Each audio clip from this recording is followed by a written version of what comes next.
यिर्मयाह का ग्रंथ अध्याय 6।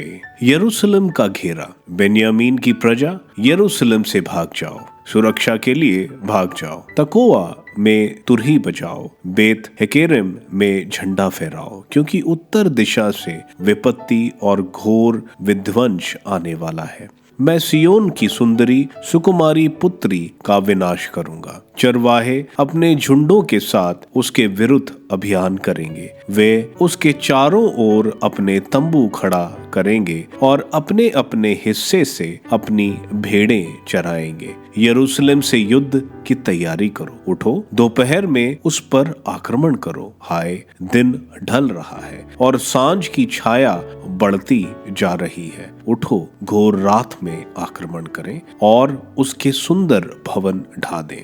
यरूशलेम को चेतावनी। सर्वशक्तिमान प्रभु यह कहता है, यरूशलेम की घेराबंदी करने के लिए वृक्ष काट डालो। उस नगर को अवश्य दंड दिया जाएगा। वह अत्याचार से भरा है। जिस प्रकार स्रोत से जल उमड़ता रहता है, उसी प्रकार उसमें से दुष्टता निकलती रहती है। वहां हिंसा और विनाश ही सुनाई पड़ता है। उसकी बीमारी और उसके घाव सदा मेरे सामने हैं। यरूशलेम, चेतावनी पर ध्यान दो, नहीं तो मैं तुझसे विमुख हो जाऊंगा और तुझको उजाड़ कर निर्जन स्थान बना दूंगा। सर्वशक्तिमान प्रभु यह कहता है, दाखलता के अंगूरों की तरह इज़राइल के बचे हुए लोगों को एकत्र करो। अंगूर तोड़ने वालों की तरह उनको ढूंढ ढूंढ कर निकालो। मैं किन को संबोधित कर उन्हें चेतावनी दूं जिससे वे सुने? उनके कान बहरे हैं, वे सुन नहीं सकते। वे प्रभु की वाणी को फटकार समझते हैं और उसे सुनना नहीं चाहते। प्रभु का क्रोध मुझ में भर गया, मैं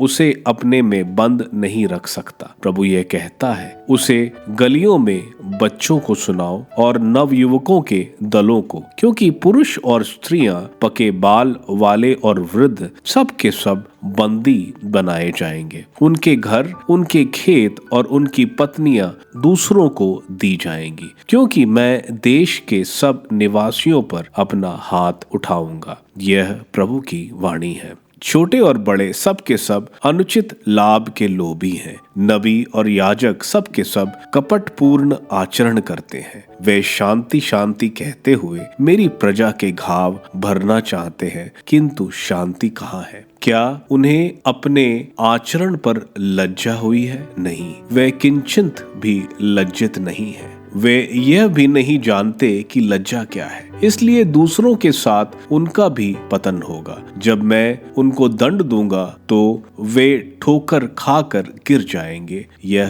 प्रभु की वाणी है। प्रजा का दुराचरण।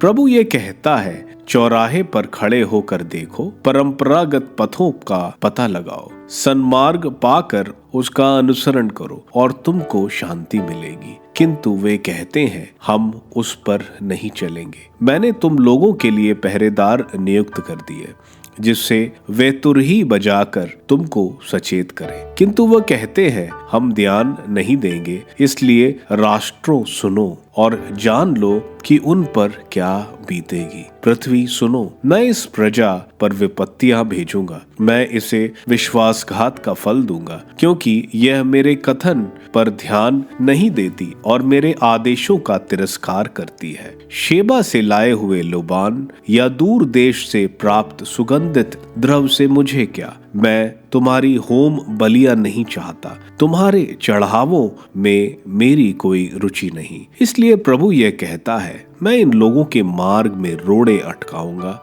जिनसे ठोकर खाकर पिता और पुत्र गिर पड़ेंगे, पड़ोसी और मित्र नष्ट हो जाएंगे। प्रभु यह कहता है, देखो, उत्तर से एक जाति चली आ रही है, एक महान राष्ट्र पृथ्वी के सीमांतों से बढ़ता आ रहा है। वे धनुष और बर्छा धारण कर आ रहे हैं। वे कठोर हैं, उनमें रंच मात्र दया नहीं। उनका कोलाहल समुद्र के गर्जन जैसा है। वे घोड़ों पर सवार है। सियोन की पुत्री, वे तुझ पर आक्रमण करने पंक्तिबद्ध होकर चले आ रहे हैं। हम उनके विषय में सुनकर निराश हो गए हैं। प्रसव पीड़िता की वेदना की तरह आतंक ने हमें घेर लिया है। खेतों की ओर मत जाओ, सड़कों पर मत टहलो, क्योंकि शत्रु के हाथ में तलवार है, चारों ओर आतंक छाया हुआ है। मेरी प्रजा, टाट के कपड़े पहन लो, राख में लोटो, इकलौते पुत्र की मृत्यु के अवसर पर विलाप करते हुए शोक मनाओ, क्योंकि विनाश करने वाला तुम पर अचानक टूट पड़ेगा। नबी के प्रति, मैंने तुमको अपनी प्रजा की कच्ची धातु के परखी के रूप में नियुक्त किया। तुम उसका आचरण देखकर उसकी परीक्षा लो। वे सब हठीले विद्रोही हैं और जहां तहां मेरी निंदा करते हैं वह कांसा और लोहा है और दुराचारण करते रहते हैं। धोकनी जोरों से फूंकती है, आग सीसा पिघलाती है, किंतु परिष्कार की क्रिया व्यर्थ है। दुष्ट अपनी दुष्टता नहीं छोड़ते, वह खोटी चांदी कहलाते हैं, क्योंकि प्रभु ने सबका परित्याग किया है।